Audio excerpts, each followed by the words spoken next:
అమ్మా భవానీ లోకాల నేలే ఓంకార రూపమమ్మా, తల్లి నీ మహిమల్ని చూపవమ్మా.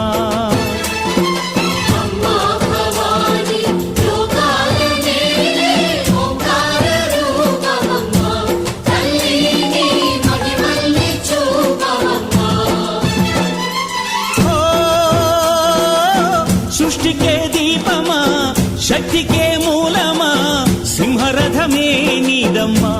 అమ్మ దుర్గమ్మ భక్తులను దీవించుమా.